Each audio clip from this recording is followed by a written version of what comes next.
Montréal, métropole multiculturelle.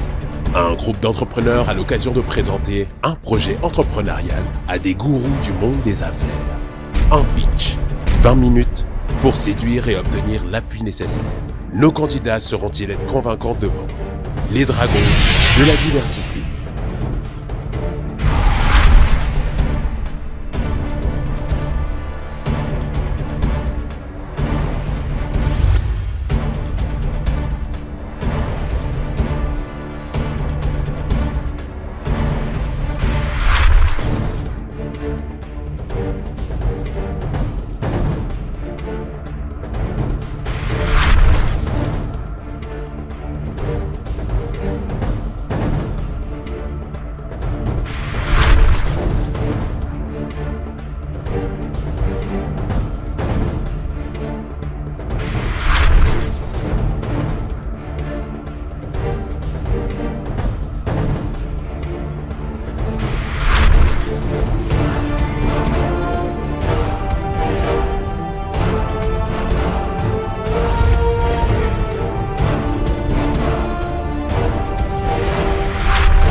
Notre entrepreneur du jour est Dorothy Rowe avec son projet Audace au féminin. Allô tout le monde, c'est Dorothy Rowe, je suis présidente fondatrice de l'organisme Audace au féminin et je suis entrepreneur social.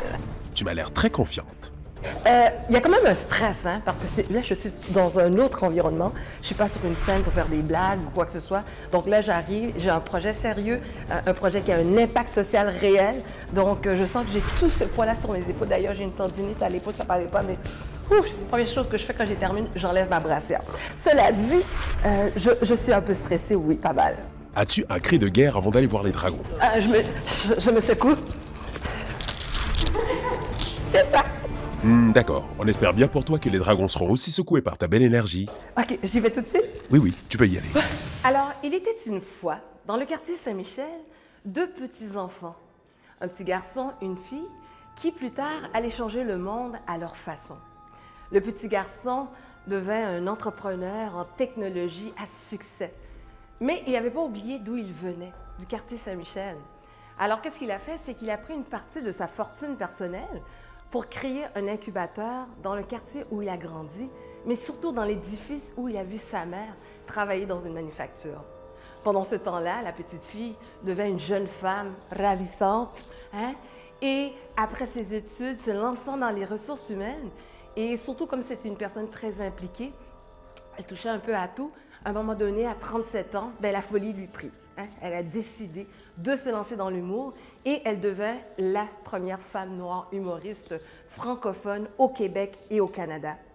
Mais en 2016, un changement, une tragédie allait changer le parcours de sa vie, le décès de sa mère. 2 semaines après ce décès, l'idée de créer une plateforme pour mettre en lumière des femmes noires lui vint. Et selon la légende urbaine, on dirait que ça serait un cadeau qui vient du ciel, de sa maman. Donc, c'est en 2018 que prit naissance le Salon international de la femme noire, le plus grand rassemblement de femmes noires au Québec et au Canada. Alors, vous avez compris que je parlais de M. Franz Saint-Elimi et de moi-même, deux personnes qui avons grandi dans le quartier Saint-Michel, mais surtout qui avons l'intérêt d'avoir un impact social dans l'environnement où nous avons grandi et surtout auprès d'une communauté qui nous est chère. Dans mon cas, il s'agit des femmes noires. Pourquoi les femmes noires? Parce que les femmes noires sont les piliers de la famille des communautés noires. Alors moi, j'ai décidé de mettre en lumière ces femmes-là, de raconter l'histoire de ces femmes peut-être ordinaires, mais qui ont un parcours extraordinaire. Et ça, je l'ai fait à travers le Salon international de la femme noire avec une équipe de femmes extraordinaires autour de moi que j'ai pu rassembler grâce à mes compétences en ressources humaines. Évidemment, je vous parle du Salon international de la femme noire parce que c'est l'activité phare de l'OBNL qui est Audace au féminin, dont je suis l'une des cofondatrices. Mais pourquoi je mets surtout cet accent-là sur ça? C'est parce que je veux aujourd'hui vous parler pourquoi c'est important pas d'appuyer simplement Audace au féminin, mais ce projet qui est notre activité phare, parce que le Salon international de la femme noire, bien, ça donne un impact à ces femmes-là, à toutes ces femmes-là qui sont autour de nous. Je vous parlais de la trajectoire qui a changé dans mon cas après le décès de ma mère. Et moi, c'est ce que j'ai voulu faire avec ce salon-là, donner une voix à ces femmes-là, les faire partie, les inclure dans les sujets de discussion, les enjeux de la société québécoise et canadienne. Trop souvent, nous avons été invisibilisés, notre apport, notre contribution. Alors, en créant cette plateforme-là, bien aussi, on donnait une vitrine à des femmes entrepreneurs noires qui n'avaient pas cette vitrine, c'est-à-dire en devenant exposants. Le Salon international de la femme noire, la première édition, on l'a faite à la place Bonaventure et ça nous a donné des retombées de 48 000, donc près de 50 000. Pour 2019, on s'est déplacé, on l'a faite au Grand Quai du Port de Montréal. Donc, on est passé de 1 000 participants à 2 000 participants et plus. Et là, on a fait un chiffre d'affaires de 65 000 $. Pour l'année 2020, nous avons été précurseurs. On a fait un événement en ligne avec la COVID, évidemment. Et cette fois-ci, on n'a fait aucun profit. Aucun profit parce qu'aucun billet n'était vendu. Mais par contre, avec Audace, on a fait le pivot de le faire en ligne et on l'a réalisé en 6 semaines. Et on a réussi à aller chercher un capital numérique de 20 000 personnes qui assistaient en ligne, en direct, le Salon international de la femme noire. Donc, pour l'année 2021, le Salon international de la femme noire, donc le CFN, on revient en force avec les standards qu'on a toujours eus, les standards de qualité. Et pour réaliser cet événement-là qu'on va faire en ligne, ça nous prend une équipe de tournage, ça nous prend un studio. Tout ça que nous avons déjà réglé, rencontré les personnes. Et juste pour le studio, le tournage, le montage, tout simplement, ça nous coûte 25 000 $. Et ça, je ne vous parle même pas de l'équipe numérique qu'on doit avoir pour la gestion des communautés, pour s'assurer que, bon, la publicité, la programmation. On veut aller chercher des conférenciers, conférencières qui vont toucher ces personnes-là, qui vont regarder le Salon international de la femme noire. Les conférenciers d'ici, mais aussi d'ailleurs. Les conférenciers qui vont aller chercher un public large parce que notre modèle d'affaires aussi était obligé de changer. On est en ligne, donc certaines de nos conférences seront gratuites. Alors pour cela, bien, on est obligé d'aller chercher une attraction en ayant des noms, des têtes d'affiche de renom. Alors si je suis ici devant vous présentement, c'est pour deux choses. Un appui philanthropique, financier, parce qu'en investissant, OK, on relaxe. En investissant à Audace au féminin, bien, c'est un impact réel que vous avez sur les communautés, sur les femmes noires surtout. L'impact de pouvoir dire que peut-être plus tard, si elles ne rêvent pas, de commencer ce rêve-là, de se voir plus loin. Et ces femmes qui rêvent déjà, bien, de leur dire comme ça que leurs rêves peuvent devenir réalité, comme c'est devenu le cas de France Saint-Élémy et comme c'est le cas de Dorothy. À la différence, nous n'avons pas le même compte en banque, mais nous avons le même impact. Donc, c'est tout ce que je voulais vous dire par rapport à Audace au féminin. Mais d'abord, wow, écoute, Dorothy, tu sais ce que je pense par rapport aux femmes. Moi, je suis un fils d'une mère monoparentale. J'ai des grandes sœurs qui m'ont élevé, qui m'ont donné ma force. La force que j'ai aujourd'hui, c'est une force, j'ai un côté plus fort féminin. C'est la force de ma mère, de mes sœurs, donc qui m'a rendu un homme fier, mais aussi un homme qui est, en anglais on dit grounded, qui est à ses valeurs. Donc, je crois foncièrement que la force d'une communauté, c'est la force de ses femmes et non l'inverse, malgré qu'on vit dans une société qui est à l'envers, à mon avis. Mais je suis convaincu, c'est partout. Toutes les sociétés qui sont dominées, les femmes sont dominantes, ces sociétés-là sont plus prospères, il y a moins de guerres, tout le monde est éduqué, la qualité de vie, elle est spectaculaire. Donc, je suis 100% derrière ça. J'ai deux petites questions, puis une proposition. Première question, est-ce que tu as créé ou tu as fait une demande d'un organisme charitaire? On est en train de faire cette année la demande, là. Donc, on sait simplement que ça va prendre environ peut-être 6 mois à 9 mois avant de recevoir ça. Mais oui, Est-ce oui, que oui, tu tout à fait. travailles à ce moment-là avec un organisme charitaire qui peut donner des reçus, qui peut accueillir les dons pour toi et qui peut donner des reçus de dons de charité? Cette proposition-là m'a été venue de, comment ça s'appelle, je ne sais pas si vous vous rappelez de cette femme asiatique qui recherchait, je pense, des reins qui avait fait une campagne de publicité. Et elle m'avait proposé ça. Elle m'avait proposé qu'en attendant qu'on reçoive notre numéro de charité, elle pouvait s'associer avec Audace au féminin pour qu'on puisse bénéficier de certains dons. Donc, c'est quelque chose qu'elle m'a proposé, mais honnêtement, je n'ai pas relancé pour l'instant. Alors, ce que je suggère, c'est que si tu n'en as pas, ma sœur, elle a une fondation qui s'appelle Fondation ABC, qui a un numéro justement de charité. Donc, il y a une collaboration peut-être. C'est plus facile pour les donateurs, surtout les banques, les grandes entreprises, de donner à des organismes qui sont des organismes qui peuvent donner des reçus d'impôts. Euh, donc, donc là-dessus, c'est plus facile, je te dirais, d'aller chercher de l'argent euh, si c'est possible. Donc, euh, alors, puis je reviendrai avec la proposition. Je vais laisser les autres parler.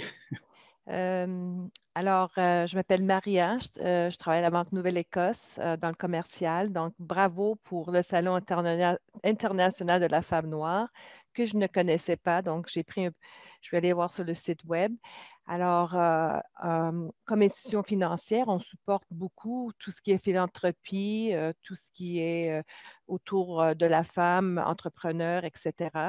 Et la façon qu'on fonctionne, comme a dit France, on peut faire des dons et on peut faire aussi ce qu'on appelle des sponsorships. Donc, on échange pour la visibilité. Donc, je vois ici que la première année, je pense que tu avais indiqué qu'en 2019, il y avait une participation de 2000 personnes. Je trouve ça extraordinaire. Et ensuite, quand vous avez pivoté sur une plateforme online, il y avait plus que 20 000 participations. Donc, euh, moi, je dis que c'est pour l'année qui s'en vient. Si vous êtes organisé d'une façon de mettre comme un plan de Le commandite. sponsorship ou de visibilité, je suis très intéressée. Alors, et puis ça peut être des montants importants. Je vais pas le dire un montant maintenant, mais je vois Katie, je lui ai envoyé un petit message. Donc, je le lance le défi à Katie, puis qu'on fait un partenariat à Banque RBC et Scotiabank pour être peut-être tes sponsors pour 2021, pour t'appuyer pour ce salon. Je crois que ce serait intéressant, c'est de voir aussi c'est quoi la mission de 2021, qu'est-ce qu'on veut démontrer comme message. C'est-tu l'entrepreneuriat féminine? Je ne sais pas. Il faudrait penser à quelque chose, mais je te dis, j'ai un grand intérêt. Donc, une fois que tu as mis tout ça, la planification est faite, je t'encourage de me contacter directement. Puis, Cathy, je ne sais pas si tu veux embarquer, je pense que ça serait vraiment gagnant là. Merci beaucoup, Maria. Allô, Dorothy. Allô, allô, Katie, je veux juste dire merci beaucoup, Maria. Inquiétez-vous pas, oui, on va faire cette proposition-là. Ça va me faire un grand plaisir. Oui. Et si tu as besoin d'aide, pas de problème, j'ai plein d'exemples que je pourrais te montrer. OK? Ah, ben super, super, merci. Ça fait plaisir. Alors, comme j'aime bien dire, on est plus fort ensemble que séparés. Donc, Dorothy, je suis tout à fait d'accord avec Maria. Écoute, on va pouvoir te supporter. Alors, j'ai juste demandé de nous faire parvenir toutes les informations par rapport à l'audace féminin. Écoute, je suis d'accord aussi du fait que c'est important de t'associer pour que tu puisses éventuellement donner des reçus. C'est plus facile de pouvoir faire des dons de cette façon-là et ça te donne accès à un plus grand éventail de fonds.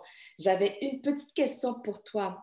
À part du Salon international de la femme noire qui te donne une certaine rémunération et le salon qui a été fait virtuel avec 20 000 personnes qui ont suivi et j'étais présente. Félicitations, c'était vraiment bien. Moi aussi.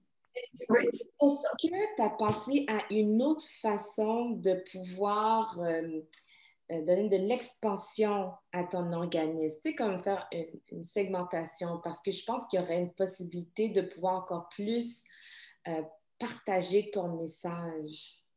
Je ne sais pas si ça fait partie de la structure ou... Bien, absolument. On a d'autres projets aussi. On a comme par exemple Audace Masterclass qui présentement a commencé depuis le mois d'octobre et c'est à raison de 2 fois par semaine un atelier en ligne avec des experts et ce dans tous les domaines. En fait, il y a 4 domaines qui nous intéressent. La littératie financière, tout ce qui est entrepreneuriat, politique et puis santé mentale, physique et bien-être. Donc, ce sont ces 4 axes qui nous intéressent énormément. Donc, depuis qu'on a commencé ça, encore une fois, on a commencé cet atelier en ligne en octobre. L'admission est de 10 $ simplement et ça va en augmentant. Donc, on a eu plus de 1 000 $ jusqu'à présent là, de participants. Donc, on est contente. Mais c'est sûr qu'on veut aller plus loin. On est en train, notre nouveau site Internet va sortir dans la première semaine du mois de février. Donc, un site Internet qui va justement pouvoir offrir des cours en ligne, recevoir aussi le Salon international en ligne, mais aussi offrir une panoplie d'autres choses. On a notre infolettre, on a nos memberships aussi qu'on veut mettre sur pied. Donc, on a une liste de beaux projets à accomplir et à réaliser. Et ben, je ne vous cacherai pas aussi, on a aussi fait la demande de subventions, donc en espérant que ces subventions-là vont arriver pour pouvoir nous permettre d'avoir une main-d'œuvre qualifiée et rémunérée pour pérenniser nos projets à venir. Merci, Dorothée. J'aurais une autre question, Dorothée. Est-ce que le Salon international de la femme noire, est-ce que vous avez en place comme un comité board avec parce que je regarde sur le site web, est-ce que tu peux peut-être, je ne l'ai pas trouvé sur le site web, est-ce que tu peux peut-être expliquer un petit peu comment ça fonctionne? Oui, tout à fait. Alors, Audace au féminin a un CA, donc un CA qui est composé de 7 personnes actuellement. Donc, il y a moi-même, il y a Joéline Jean-Claude qui est l'une des top directrices de Mary Kay, qui roule en Cadillac Rose. Il y a Catherine Minchouin qui est responsable des communications, c'est une scientifique. On a également Jaël Élysée qui a 25 ans d'expérience, qui travaille avec Filaction. On a également Janie Télémac. Janie Télémac qui est une conseillère en finance, une consultante en finance qui a une expérience de la Caisse des dépôts. Présentement, elle travaille avec OneDrop. Et on a également Maxime Kernizan qui est directrice des finances dans une compagnie de transport. Donc, c'est tout l'aspect trésorerie, c'est elle qui s'occupe de ça. Donc, ça, c'est le CA au niveau de Audace au féminin. Mais au niveau du salon, on est une vingtaine de bénévoles. On a des bénévoles qui s'occupent justement des communications, qui s'occupent de l'infolettre, qui s'occupent de la programmation, s'occupent de la logistique. Donc, on a une équipe là qui est présente, ça fait plus d'1 année, en fait, presque certaines, même depuis la création du salon, qui sont avec nous, qui nous suivent, mais ce sont des bénévoles. Et certaines personnes, j'aimerais sincèrement, là, ça je l'ai dit, 2021, il faut qu'on soit en mesure de les rémunérer parce que ces gens-là donnent énormément de leur temps et ce qui... ça me touche beaucoup de voir des gens qui donnent pour une mission plus grande que eux. Donc, je ne suis pas toute seule dans ce bateau-là. J'ai une équipe formidable. Sinon, je ne serais pas là devant vous. You know, on dit en anglais, it takes a village to raise a child, mais c'est comme ça aussi avec une organisation. Donc, on t'écoute, courage, tu fais un bon job et puis on ressent ta passion et on est là pour t'aider et on verra ce qu'on peut faire. Donc, ça prend juste peut-être moi, j'aimerais avoir un peu plus de visibilité en ce qui concerne ton plan de visibilité parce que je crois que tu vas avoir beaucoup d'intérêt une fois que c'est organisé. Parfait. Ah, je vais faire mes devoirs. Eh bien, vraiment, félicitations, Dorothée. Dorothée, c'est vraiment... moi, je n'avais même pas besoin d'entendre votre présentation. Je suis une vendue déjà. Je ne sais pas pourquoi, mais c'est cher à ma cause, les femmes noires. Alors, définitivement, je pense que ce que vous faites est vraiment très, très bien. C'est sûr que moi, je n'ai pas le portefeuille de Maria. pas plus celui de Katie ou même celui de Franz, mais votre projet est un projet que j'aimerais vraiment pouvoir supporter financièrement et même supporter au niveau de coaching. Alors, j'ai un réseau de personnes que je pense qui pourraient être très intéressant pour vous au niveau aide au niveau événementiel ou quoi que ce soit. C'est que définitivement, je pense que oui, on devrait être en contact et je voudrais pouvoir apporter un support financier à l'organisation. Merci infiniment. Merci, vraiment. Vraiment. Ce que j'entends, Dorothy, c'est que tu vas avoir beaucoup de support des gens de ce panel. Moi, j'avais une proposition à te faire. Donc, j'aimerais travailler avec toi pour une campagne de sensibilisation. OK. Parce que je pense qu'il y a une opportunité, une fenêtre d'opportunité d'être un peu plus ciblé et d'accompagner les entreprises québécoises sur le potentiel de la femme noire. Nice, you talk to me now. Beaucoup d'entreprises qui cherchent justement à être conseillées, qui veulent faire des choses, mais ils ne savent pas où commencer, ils ne savent pas comment. Donc, je pense qu'il y a quelque chose à faire pour développer une offre de service de Audace au féminin qui pourrait être un service d'accompagnement, que ce soit des RH ou des politiques d'employés ou des politiques de développement. Donc, je pense qu'il y a quelque chose à faire. Donc, je pourrais travailler avec toi pour essayer de mettre quelque chose sur pied qui pourrait être dans une offre de service d'accompagnement. Donc, ça réglerait, à mon avis, deux problèmes. Un, c'est que tu aurais de la visibilité avec un peu le Québec Inc., mais surtout aussi la récurrence. Alors, moi, je pense que beaucoup incluant des banques, cherchent des solutions, mais pas des solutions statiques, plus des solutions à long terme, qui vont avoir un impact d'affaires versus un impact charitaire. Donc, il y a une façon de tourner ça dans une offre de service qui va aider à augmenter justement pas juste leur productivité, mais aussi leur rayonnement au niveau sociétal. Je pense que ça peut être aussi réplicable à travers le Canada ou ailleurs aussi. Mais il faut développer cette offre de service. Merci infiniment. Écoutez, franchement, là, ça a l'air de rien, mais c'est un stress de se présenter ici. Je pense que tous les entrepreneurs l'ont vécu. Mais d'avoir votre soutien, ça compte énormément. Je sais qu'on vient tous ici, on frappe à la porte pour un soutien financier, mais aussi de voir un peu plus loin, aussi comme le mentionnait Franz, on a des bénévoles, mais ce ne sont pas tous nécessairement les bénévoles qui ont les compétences pour certaines tâches, de réaliser une campagne de sensibilisation qui va justement ouvrir les yeux du Québec Inc. Pour moi, ça, c'est gagnant. Je suis vraiment contente et merci du soutien que vous m'offrez, mais aussi à tous les entrepreneurs. Vraiment, je suis contente de faire partie de cette cohorte Groupe Élévation. Merci beaucoup à toute l'équipe là. Mais vraiment, infiniment merci au nom de tout le monde là. Je vous dis merci. Je vais tweeter ça plus tard. Alors, bravo pour ton audace. Merci. Bye. Bravo à Dorothy. Elle a réussi à convaincre nos dragons. Je sens la pression descendre, mais je sens qu'il y a du travail aussi à faire. Parce que bon, j'ai des devoirs à présenter.